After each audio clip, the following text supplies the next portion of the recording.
Welcome to Rawson Connection, a podcast about all things Lehigh engineering. Coming to you from the P.C. Rawson College of Engineering and Applied Science at Lehigh University. It's a show for students, alumni, faculty, and staff, current, former, and future, and for anyone interested in the many creative ways that engineers are solving the world's problems. This is the second episode of Rawson Connection. And if you listen to the first episode, you'll know that we're kicking off the show with students and faculty who are sharing their stories of teaching and learning remotely during the coronavirus pandemic. Today's episode features bioengineering student Seanna Corr. Seanna is a senior, and she's done a lot during her time here at Lehigh.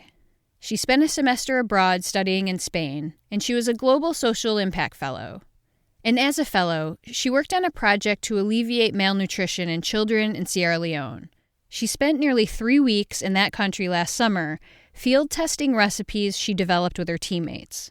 Seanna was also a campus tour guide, and it was a position that suited her in a lot of ways, but mostly because it gave her the chance to share what she loves about Lehigh. And it's that kind of devotion that's made transitioning to remote learning tough, especially because she is a senior.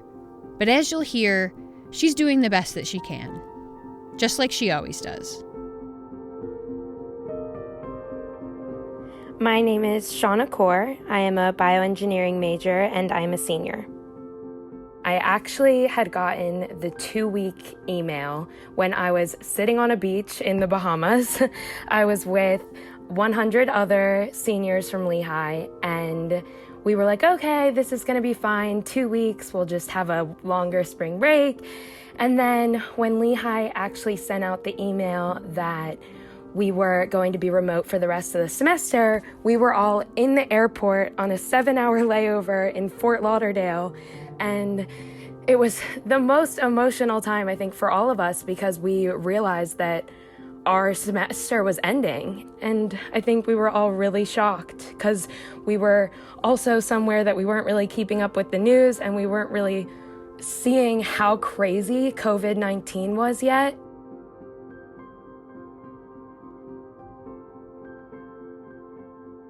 I didn't really know how long I would be home. I think I expected to be able to go back to school eventually. So I really was naive in the beginning, where I didn't know that I was going to be stuck at home and that this was all going to change really everything.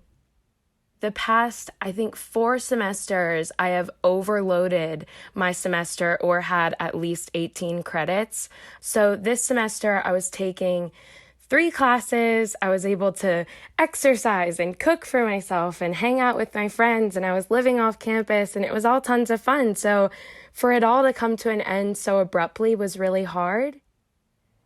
I think the toughest part is not being able to just have closure with everything. I wasn't really able to say a formal goodbye to my friends. I wasn't able to say goodbye to any of the professors that I got to see every day, to any of the clubs or organizations. So yeah, definitely the hardest part is not having all those goodbyes. I'm living at home, and I have a younger brother and a younger sister who are also doing online school. My little sister is using my room a lot of the time to take her classes because my bedroom's in a quieter spot than hers is in the house, so she can get away from our dogs and from our parents and from CNN on in the background 24/7. This is a study in Brazil that was called off abruptly because what they were seeing was startling and scary. Yeah, it was. Changing the way that I study and the way that I work has definitely been an issue with the online classes. I think that I've had to make myself 10 times more accountable than I ever would have just being on campus. I consider myself to be pretty self-motivated, a pretty determined student. I like to do well. I want to do well. And that has been so hard. It's been so hard to stay focused in the past couple weeks. I've been getting distracted by almost everything, to be honest. At home, there's everything from just going to the kitchen and grabbing a snack to going and talking to my mom or playing outside with the dogs or helping my brother and sister. I've kind of become the math tutor for my brother and sister. So if they ask me for homework help, I'll use that as an excuse to say, oh, okay, I'll do my homework later. I think one of the upsides of this whole thing is, as frustrating as it's been to have the whole family together all the time, where we sometimes do get on each other's nerves, it's also been nice to all be together. You want to go for a walk? And we have our 2 dogs that are the best to hang out with us too. I can't imagine going through any of this without a dog at home. They're definitely like my therapy dogs through this whole thing. Who's a good boy? Hey, who wants a treat? Graduation is totally up in the air in everyone's mind. For me, I know I don't want anything virtual. When I think of graduation, I think of it as a time for me to have everything come to a close, but I got to say goodbye to my friends, I got to say goodbye to faculty, say goodbye to the campus.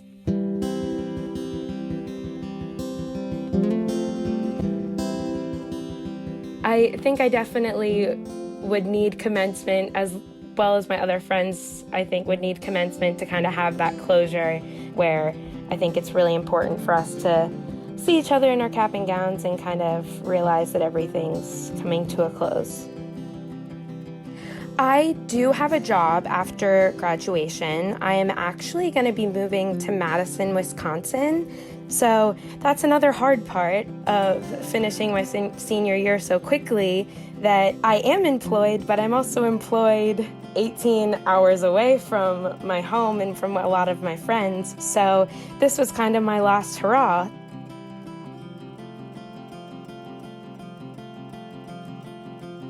But yeah, I'm lucky to have a job lined up in the healthcare field, so I'm hoping that I'm pretty job secure, but nothing's for sure yet, I guess. I know a lot of my friends haven't been employed yet, and they're going into a job market that is full of crazy unknowns, and it's just a really hard time to be a senior, I think, with all the emotion and with all the unknowns ahead. The biggest thing that's kind of getting me through it is the solidarity that we're all going through this. And obviously I would never want my senior year to end this way, but I'm still holding on to hope that in the last couple weeks of May, or maybe even early June, that we'll all get to see each other, pretend nothing happened, and celebrate or be happy that this is all finally over.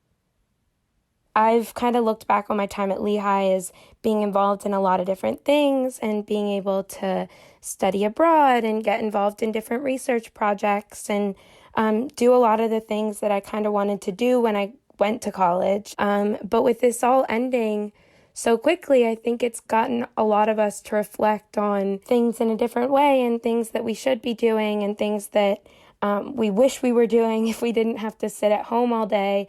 So I hope that other people can use this time to kind of figure those things out and figure out the things that they want to be doing, not only at Lehigh, but kind of everywhere. So that's at least what I'm trying to do with it as much as I can.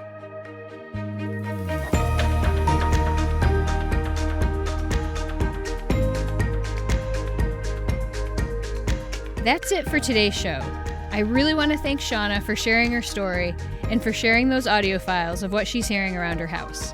And thanks to her 2 bull terriers, Seamus and Kian, for adding their perspective. In our next episode, we'll hear from Susan Perry. Susan is a professor of practice in the Department of Bioengineering. She'll talk about how her students helped ease her own anxiety about teaching remotely, and about the unusual visitor who disrupted one of her Zoom meetings. She also has a special message for all of you Lehigh seniors. Rossin Connection is hosted and produced by me, Christine Fennessy. If you haven't already, please subscribe. You can find us on Apple Podcasts or wherever you get your shows. And if you have story suggestions or feedback, we would love to hear it. You can reach us on Twitter at Rawson Podcast. And for more information about academic programs at the PC Rawson College of Engineering and Applied Science, head to engineering.lehigh.edu. Thanks for listening, and stay safe.